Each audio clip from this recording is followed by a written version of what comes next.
আমরা জানি মুসলমানরা স্পেন জয় করেছিল। স্পেন ইউরোপের দেশ।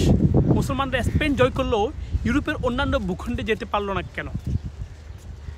স্পেন এবং ইউরোপের অন্যান্য অংশের মাঝে একটি পর্বতমালা রয়েছে, তার নাম হচ্ছে পিরেনিস পর্বতমালার কারণে মুসলমানরা কখনো ইউরোপের অন্যান্য অঞ্চলে তাদের বিজয় রথ, তাদের যে বিজয় অভিযান সেটা পরিচালনা করতে পারেনি।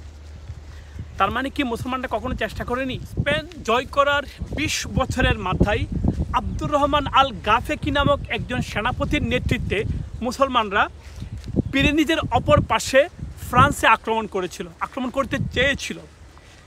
তো চার্লস মর্টেল নামক একজন ফ্রাঙ্ক সেনাপতির কাছে টুর্সের যুদ্ধে মুসলমানরা পরাজিত হওয়ার পরে এই যে চার্লস মর্টেল, তার সম্মান ইউরোপে অনেক বেড়ে যায়, আর মুসলমানদের যে জয়রথ সেটা স্পেনের মধ্যেই সীমাবদ্ধ হয়ে যায়।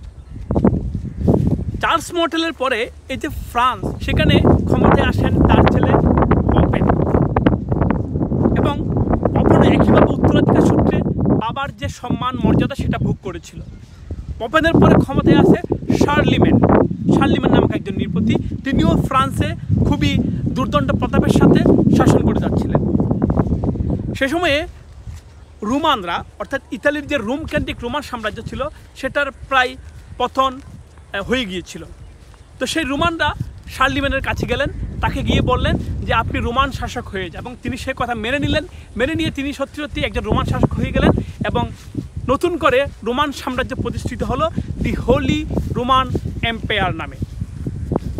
এই সময়ে আবার ইউরোপের পূর্ব পাশে পূর্ব রোমান সাম্রাজ্য কিন্তু টিকে আছে। তো শার্লিমেন চাচ্ছিলেন পূর্ব রোমান সাম্রাজ্যকে নিজের অধীনে নিয়ে আসার জন্য, অর্থাৎ তিনি সমগ্র ইউরোপকে কেন্দ্র করে আবার রোমান সাম্রাজ্য প্রতিষ্ঠা করতে চেয়েছিলেন। এদিকে বাগদাদে তখন খলিফা রয়েছে হারুনুর রশিদ চাচ্ছিলেন স্পেনের যে উমাইয়া খিলাফত রয়েছে সেটিকে দখল করতে। দেখা গেল এই শার্লিমেন, হারুনুর রশিদ দুজন মিলে বন্ধুত্ব করছেন। একজন চাচ্ছেন যে বাগদাদের শাসকের সহায়তা নিয়ে তিনি কনস্টান্টিনোপল জয় করবেন, আরেকজন চাচ্ছেন রোমান এম্পায়ারের সহযোগিতা নিয়ে তিনি স্পেন জয় করে নেবেন। অথচ ধর্মের দিক থেকে স্পেনের উমাইয়া খলিফারা ছিল বাগদাদের খলিফার স্বজাতি, আবার একইভাবে পূর্ব রোমান সাম্রাজ্যের শাসকরা ছিল শার্লিমেনের স্বজাতি। ইতিহাস কি প্রহসনপূর্ণ নাটকীয়তায় পরিপূর্ণ, তাই না?